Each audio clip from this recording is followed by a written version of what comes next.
Kamu bingung mau belajar keislaman tapi terkendala jarak dan waktu?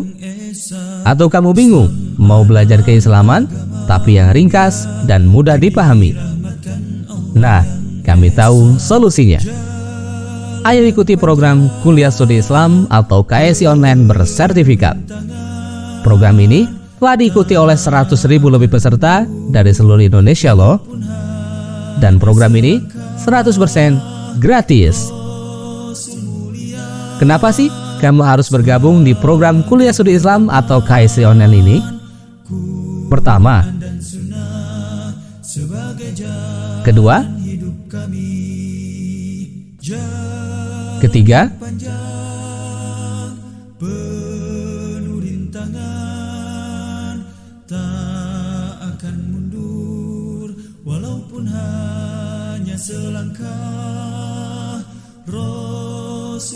keempat, kelima, keenam,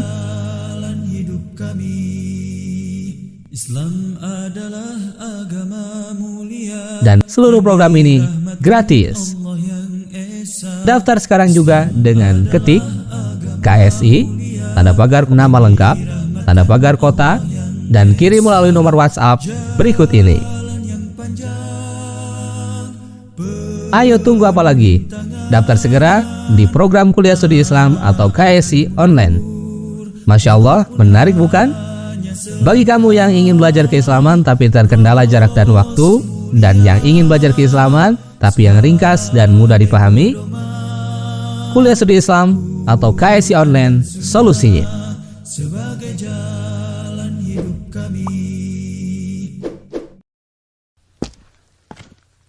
Mas. Mau daftar kuliah nggak, Mas? Enggak Mas. Biayanya murah loh, Mas. Dan akreditasinya juga baik loh, Mas. Maaf, enggak dulu Mas. Tapi ini kampus bersyariah loh, Mas. Dan lulusannya juga berkualitas.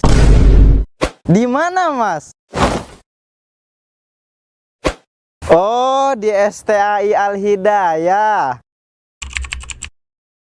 Tak akan mundur walaupun hanya selangkah. Rasul mulia sebagai pedoman, Quran dan Sunnah sebagai jalan hidup kami. Bismillahirrahmanirrahim. Assalamualaikum warahmatullahi wabarakatuh.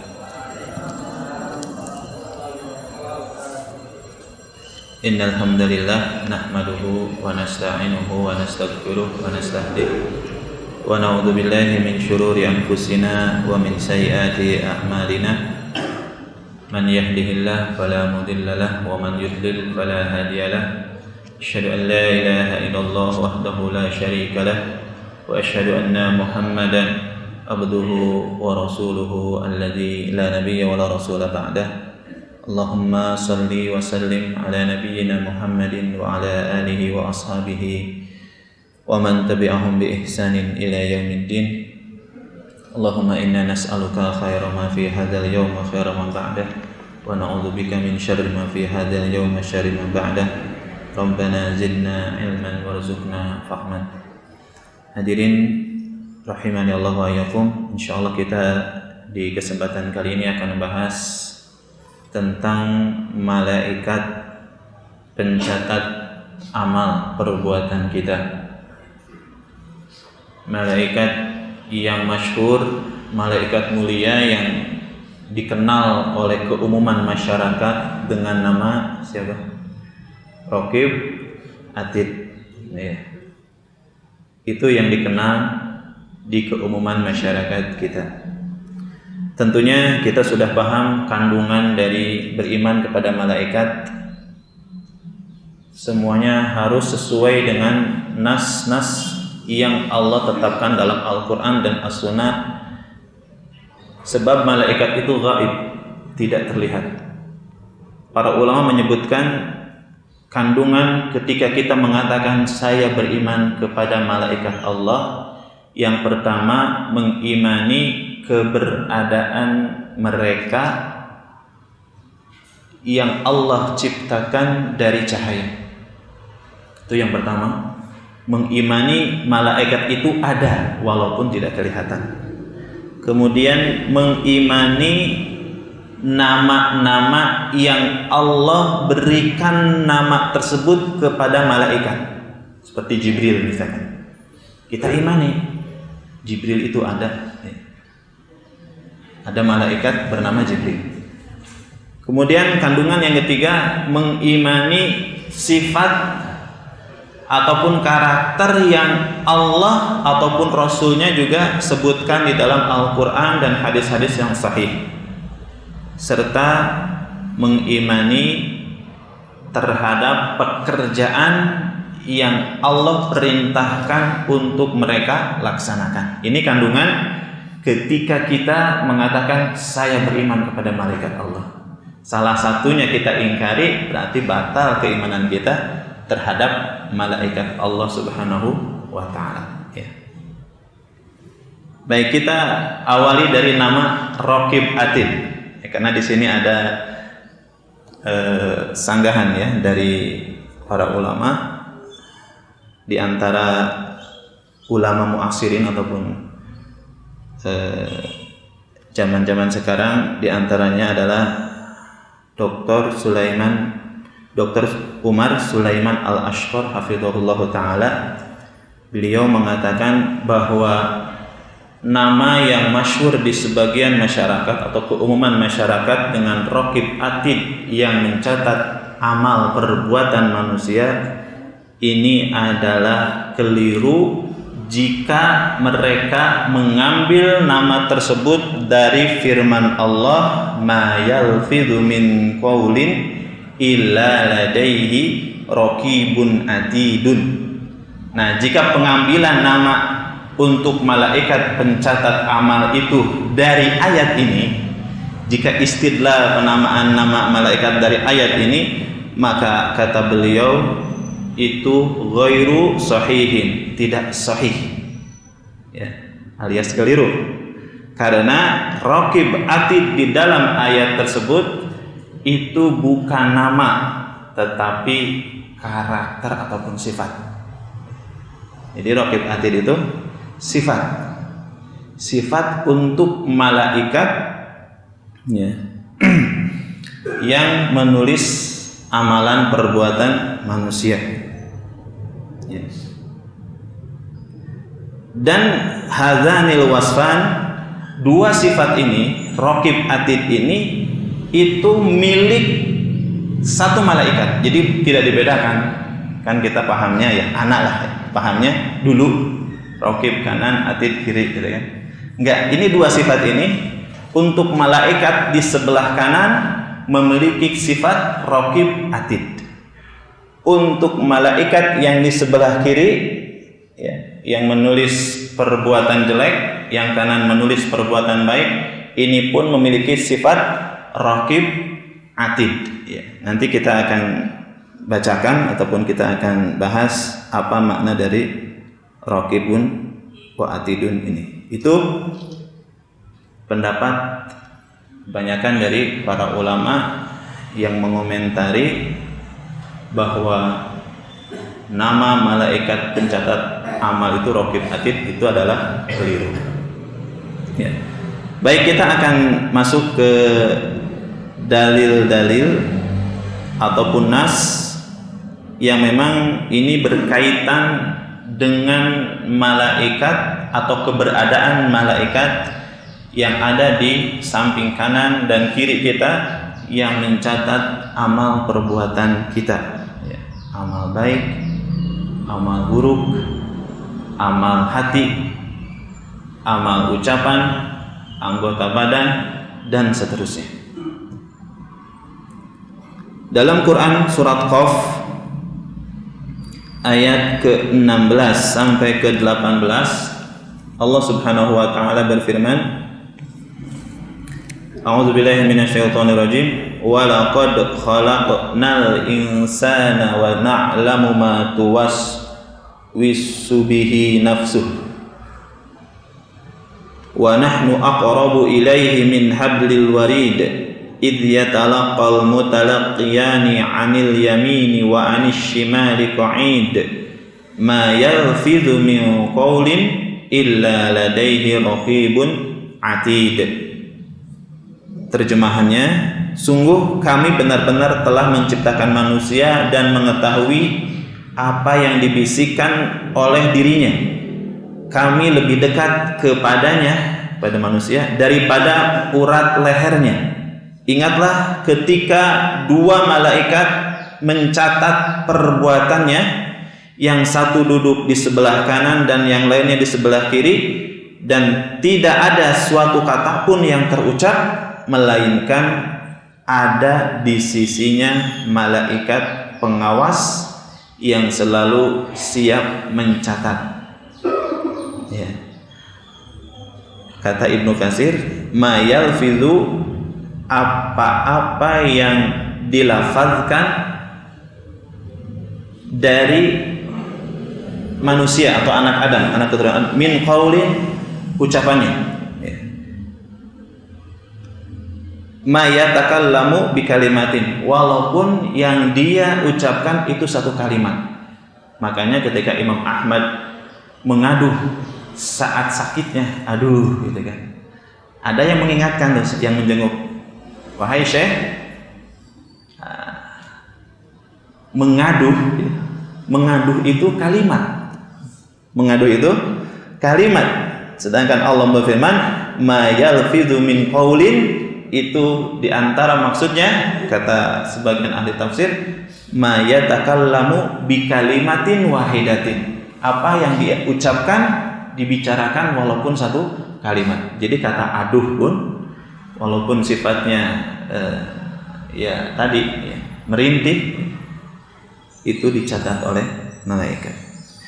Imam Al-Qurtubi menyebutkan makna raqib. Nah, kita masuk ke dalam raqib tadi yang sebelumnya saya singgung ya, bahwa raqib itu sifat. Raqib itu memiliki 3 makna, kata Imam Al-Qurtubi di dalam tafsirnya. Yang pertama, al-mutatabbi' lil umur, annahu, sungguhnya malaikat itu senantiasa mengikuti setiap urusan. Bahasa kitanya apa? Kalau ikutin setiap urusan, kepo ya.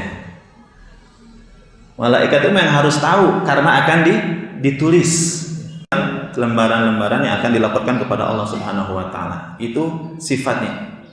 Jadi malaikat itu akan senantiasa ngikutin urusan kita semuanya, yang kecil yang besar, kita pergi ke sana kemari ya, kemanapun akan terus diikutin oleh oleh malaikat yang mencatat amal.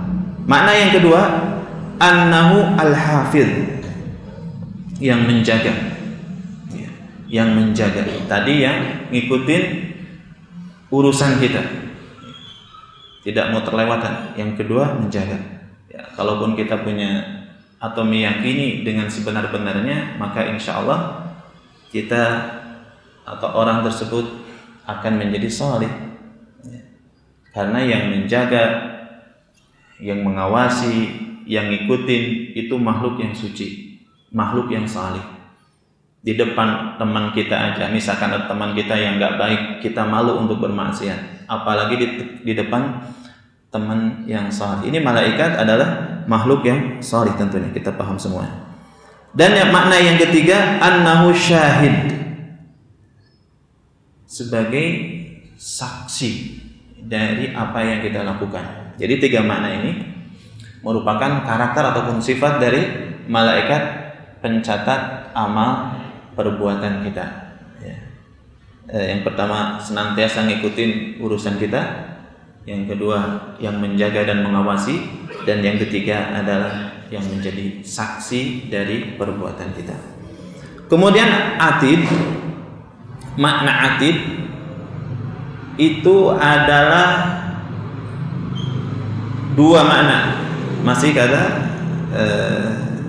kita ambil dari Imam Al-Qurtubi. Yang pertama, hadir alladzi la yaghib, senantiasa ada, tidak pernah absen, tidak pernah gaib, ada terus. Nah, ini namanya makna dari atid yang pertama, standby. Ya. Makna yang kedua, al-hafid sama. Ya. Hafid senantiasa mengawasi dan tidak mewakilkan kepada yang lain di setiap saatnya. Ya. Mengawas, tidak mewakilkan kepada yang lain siang dan malam. Nah, jadi dua kalimat tadi raqib atid ini sifat untuk malaikat yang di sebelah kanan sifatnya raqib atid, yang di sebelah kiri juga sifatnya raqib atid. Ya. Bukan raqib sebelah kanan, atid sebelah kiri sebagaimana sebagian pemahaman dari sebagian kaum muslimin. Ya. Dari Abi Umamah yang mana hadis ini disahihkan oleh muhaddis kontemporer ya, Syekh Albani. Beliau berkata bahwa Rasulullah bersabda, ya. Tadi kita paham ya, yang sebelah kanan menulis amalan ya kebaikan, sebelah kiri menulis amalan kejelekan. Apa kata Rasulullah? Sahibus shimal, anna sahibas shimal, yang sebelah kiri ya, yang sebelah kiri yang mencatat amal kejelekan, la yarfa'al qalam sitta saat, dia mengangkat penanya selama 6 saat, 6 jam ketika seorang muslim anil abdil muslim al-mukhti, ketika dia melakukan kesalahan dosa tidak langsung dicatat. Ini salah satu bentuk rahimannya, pengasihnya Allah kepada kita sebagai makhluk Allah, hamba Allah Subhanahu wa taala. Tidak langsung dicatat. Fa in nadima, ketika dia dijeda 6 jam ini menyesal, beristighfar kepada Allah, maka tidak jadi itu. Ditulisnya tidak jadi. Wa illa, adapun jika tidak ya, terus gitu, tidak beristighfar, tidak menyesal, maka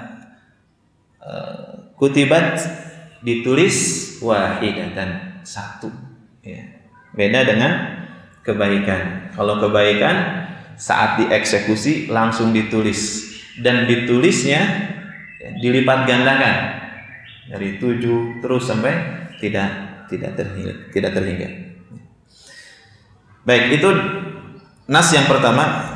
Nas yang kedua ataupun dalil yang kedua di dalam ayat Al-Qur'an, Quran surat Al-Infitar ayat 10 sampai 12. Allah berfirman, a'udzubillahi minasyaitonirrajim, wa inna 'alaikum lahafidhin kiraman katibin ya'lamuna ma taf'alun. Sesungguhnya bagi kalian atau atas kalian lahafidhin, ada yang penjaga ataupun pengawas kiraman katibin, yaitu malaikat yang mulia di sisi Allah, katibin, yang mereka mencatat amal perbuatan kalian, ya'lamuna ma taf'alun, dan mereka itu para malaikat mengetahui apa yang kita lakukan ya, tadi cakupan yang kita lakukan kan ada perbuatan hati, perbuatan lisan, perbuatan anggota badan, mereka semua tahu ya. Walaupun nanti ada perselisihan apakah malaikat mengetahui perkara gaib, yaitu apa yang ada dalam hati kita, ini kan gaib ya. Ini ada perselisihan antara ulama, nanti kita akan singgung di akhirnya. Berkata Syekh Sa'di ya, ketika mentafsirkan ayat yang tadi, bahwa Allah Subhanahu wa taala telah mendelegasikan atau telah menjadikan kepada kita sebagai manusia itu memiliki malaikat-malaikat yang mulia di sisi Allah, dan tugasnya mencatat semua ucapan, perbuatan apa yang kita lakukan ya. Sehingga konsekuensi ataupun berikutnya yang harus kita sikapi adalah kita wajib untuk memuliakan dan mengagungkan mereka ya. Karena mereka sudah menulis apa yang kita kerjakan. Jadi kita harus menghormati mereka. Ayat yang ketiga atau nas yang berikutnya adalah firman Allah dalam Quran surat Ar-Ra'd ayat ke-11. A'udzubillahi minasyaitonirrajim. Lahu mu'aqibatum min baini yadayhi wa min khalfihi yahfazunahu min amrillah. Bagi manusia ada malaikat-malaikat yang menyertainya secara bergiliran. Bergiliran ya. Jadi sistem shift ya. Kerja shift ini diterapkan di malaikat juga. Bergiliran. Tidak terus-menerus 24 jam. Dari depan dan belakangnya yang menjaganya atas perintah Allah Subhanahu wa taala. Kalau tadi kanan, kiri, ayat ini depan, belakang. Subhanallah ya. Kita lihat bagaimana Ibnu Katsir menjelaskan tentang ayat ini bahwa terjadi gilir, ya ta'aqabun ini gilir dalam menjalankan tugas. Ada yang shift malam, ada yang shift siang. Shift malam, shift siang. Tugasnya sama. Menjaga, mengawasi, menulis apa yang kita lakukan, manusia lakukan. Hal ini sebagaimana yang Rasulullah Shallallahu Alaihi Wasallam sabdakan juga dalam hadis riwayat Bukhari. Rasulullah bersabda, "Yata'aqabuna fikum malaikatun bil-laili wa malaikatun bin-nahar." Bergiliran, malaikat malam, malaikat siang. Wa yajtami'una fi salati subhi wa salatil asr. Jadi shiftnya itu di salat subuh dan salat asar. Jadi salat subuh sampai asar yang malaikat, salat dari salat asar sampai subuh itu malaikat malam. Kemudian Rasulullah melanjutkan sabdanya, fayas'udu ilaihi alladzina batu fikum fayas'aluhum wa huwa a'lamu bikum. Kemudian ketika naik ke atas ya, yang bermalam tadi, maka dia ditanya oleh Allah Subhanahu wa taala, dan Allah sebenarnya sudah tahu, sudah paham apa yang dilakukan oleh manusia, tapi ini untuk ibrah, untuk pelajaran. Ditanyakan, apa yang kalian tinggalkan, apa yang hamba-hamba ku lakukan saat ditinggalkan oleh kalian? Kaifa taraktum ibadi? Ketika kalian tinggalkan hamba-hambaku, bagaimana dia? Sedang apa dia? Maka para malaikat menjawab, saya atainahum wa hum yusallun. Saya datang, mereka hamba-hamba engkau sedang salat. Wa taraknahum wa hum yusallun. Ketika kita meninggalkan mereka, mereka pun sedang dalam kondisi salat. Makanya salat asar, salat subuh ini memiliki keutamaan tersendiri ya. Makanya dikatakan di dalam Al-Qur'an, hafizu 'ala sholawati was sholatil wusta. Ini salat asar di antara penafsirannya. Dan juga salat subuh ada keutamaan tersendiri yang berjamaah di masjid seperti orang yang salat sepenuh malam ya, salat sunnah sepenuh malam. Makanya kita diwajibkan ya untuk mengikuti salat berjamaah. Dan di saat itu pula malaikat melaporkan nama-nama kita kepada Allah Subhanahu wa taala. Baik. Dalil yang keempat ya. 1 2 3 keempat yang berikutnya tentang keberadaan serta tugas malaikat pencatat amal kita adalah Quran surat Al-An'am ayat 61. Allah Subhanahu wa taala berfirman, wa huwal qahiru fawqa ibadihi wa yursilu 'alaikum hafazatan atau hafazah. Dialah Allah Al-Qahir, Maha Kuasa, fawqa ibadihi, di atas hamba-hambanya, wa yursilu, mengutus delegasi ya, kepada kalian berupa malaikat hafazatan, sebagai penjaga ya, pengawas, pemelihara kita sebagai makhluk ataupun hamba Allah Subhanahu wa taala. Kemudian ayat yang terakhir yang saya kutip ya. Mungkin di sana masih ada ayat yang lain, tapi saya bawakan 1 2 3 4 5 ayat tentang dalil keberadaan serta tugas para malaikat pencatat amal. Quran surat Az-Zukhruf ayat ke-80. A'udzubillahi minasyaitonirrajim. Am yahsabuna anna la nasma'u sirrahum wa najwahum. Ataukah mereka mengira bahwa kami tidak mendengar rahasia dan bisikan mereka?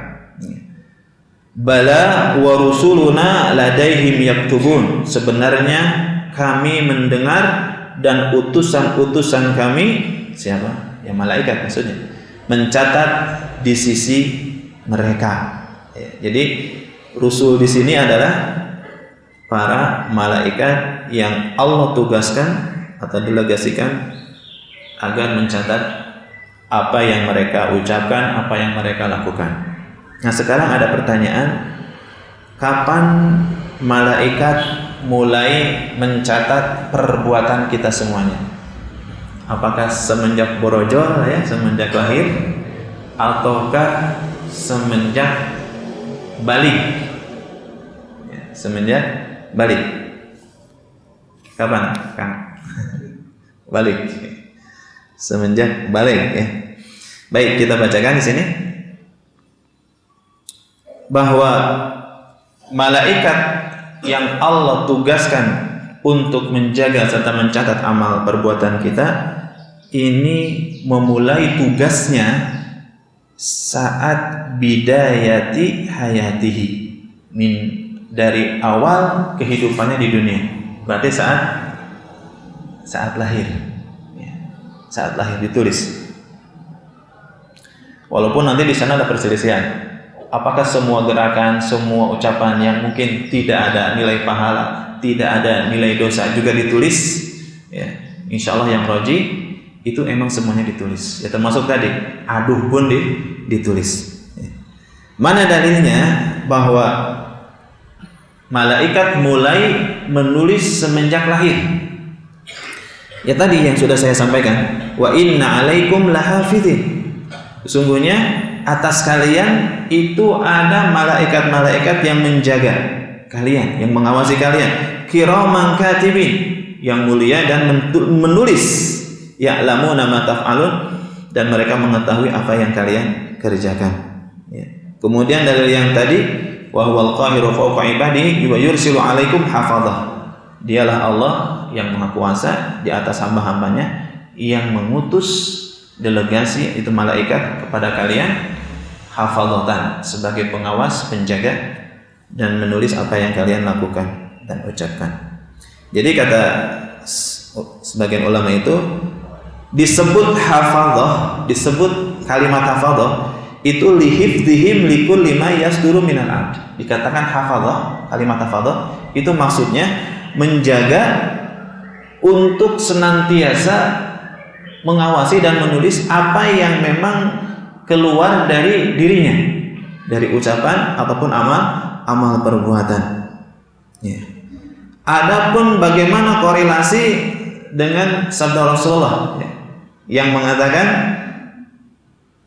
kalam diangkat, pena ini nggak nulis gitu kan, kalau di bawah itu nggak diangkat, kalam itu diangkat dari 3 perkara.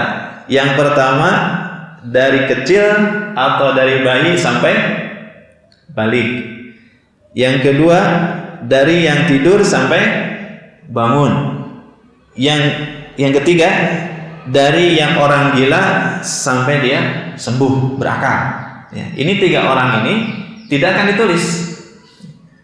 Kata para ulama, yang dimaksud diangkat itu dalam perbuatan dosa ataupun kejelekan ya. Jadi kalau perbuatannya baik itu tetap ditulis. Mana dalilnya yang berkaitan dengan ini? Kisah yang hadis sahih ya, di mana saat itu ada seorang ibu ataupun yang haji ya, mengangkat bayinya dan bertanya kepada Rasulullah sallallahu alaihi wasallam, ya, apakah bagi bayi ini dapat haji, ya, dapat pahala haji? Maka kata Rasulullah sallallahu alaihi wasallam apa? Na'am.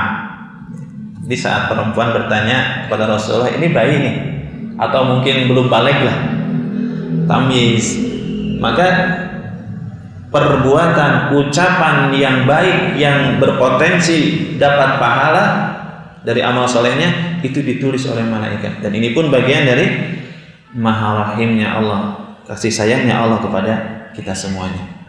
Yang baik-baik ditulis, sedangkan yang jelek-jelek ya, tidak ditulis oleh malaikat. Wallahu ta'ala a'lam. Baik, kemudian ada lagi permasalahan yang tadi sudah saya singgung tentang apakah malaikat tahu apa yang ada di dalam hati kita.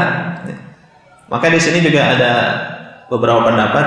Pendapat pertama, malaikat tidak paham apa yang ada dalam hati kita. Jadi mereka menulis apa yang diucapkan, apa yang kita lakukan, sedangkan dalam hati kita ikhlas, apalagi takut, cinta kita kepada Allah, itu tidak diketahui oleh malaikat.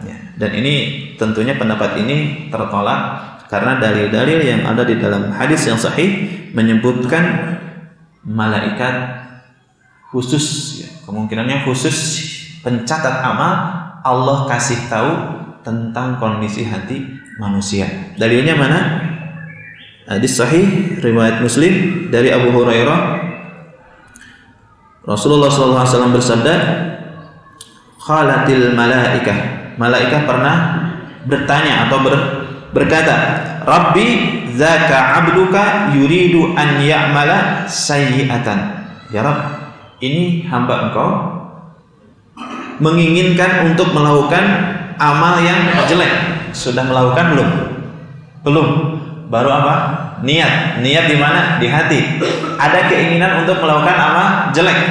Maka kata Allah Subhanahu wa taala, harkibu, awasi dia.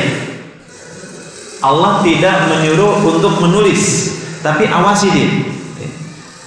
Fa in amilaha, jika dia melakukannya atau amalaha, jika dia melaksanakan kejelekan tersebut, faktubuha, baru kalian tulis.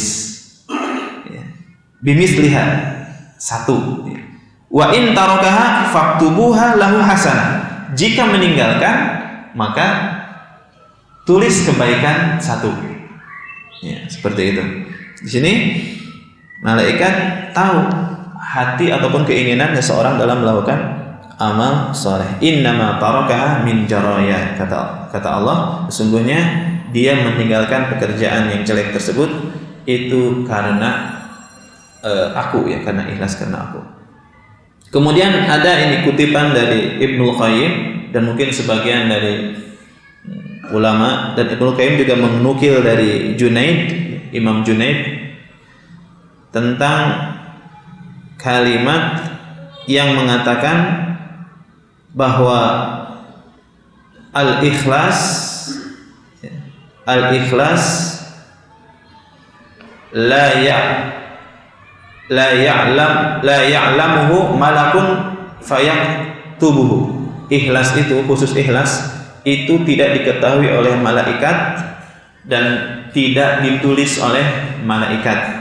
Beliau Ibnu Qayyim rahimahullah menukil dari perkataan Junaid, Imam Junaid, dalam kitab Fawaid dan juga Madarijus Shalihin. Maka ulama-ulama, di antaranya ulama-ulama kontemporer, mentaklik, berkomentar, ini keliru kata mereka. Karena bagaimana mungkin sebuah amal yang paling mulia, yang paling afdal di sisi Allah Subhanahu wa taala itu tidak ditulis oleh malaikat.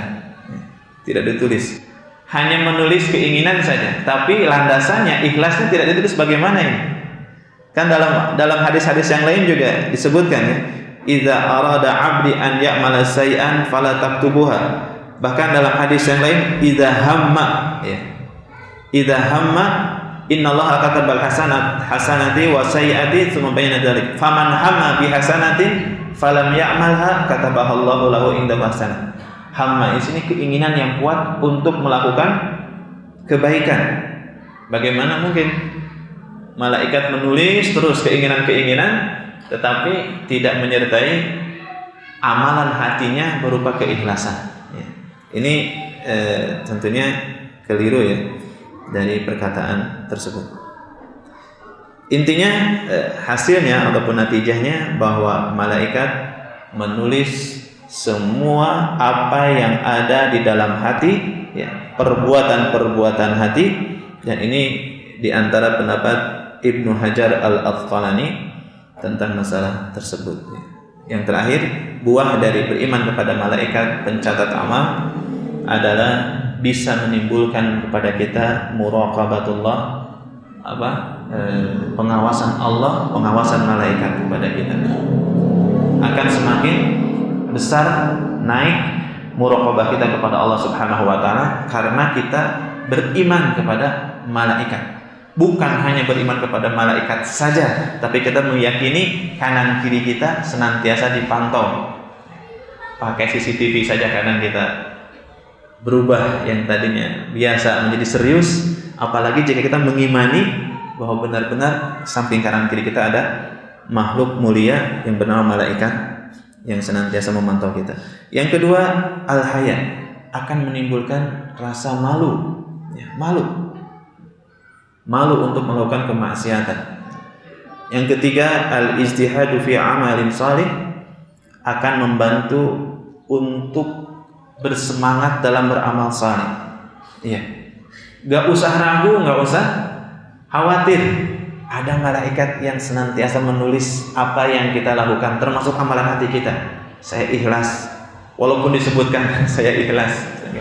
Gak usah ragu, sebutkan saja kalau kita bisa merasakan atau meyakini diri kita ikhlas dalam melaksanakan. Yang keempat, hubbul malaikah, cinta kita kepada malaikat. Mereka tidak dibayar, mereka tidak kita gaji, tapi mereka senantiasa melaporkan hasil usaha yang positif dari kita kepada Allah Subhanahu wa ta'ala. Dan yang terakhir, tidak menyakiti mereka, tidak mengganggu mereka, ya, dengan perbuatan-perbuatan pelanggaran kepada Allah. Kemudian diantaranya makan bawang merah, bawang putih, kemudian tidak gosok gigi saat melakukan sholat. Ini pun bagian dari mengganggu para malaikat, ya, seperti itu. Wallahu taala alam. Subhanakallahumma wa bihamdika asyhadu an la ilaha illa anta astaghfiruka wa atubu ilaik. Assalamualaikum warahmatullahi wabarakatuh. Tak akan mundur walaupun hanya selangkah. Rasul mulia sebagai pedoman, Quran dan Sunnah sebagai jalan hidup kami.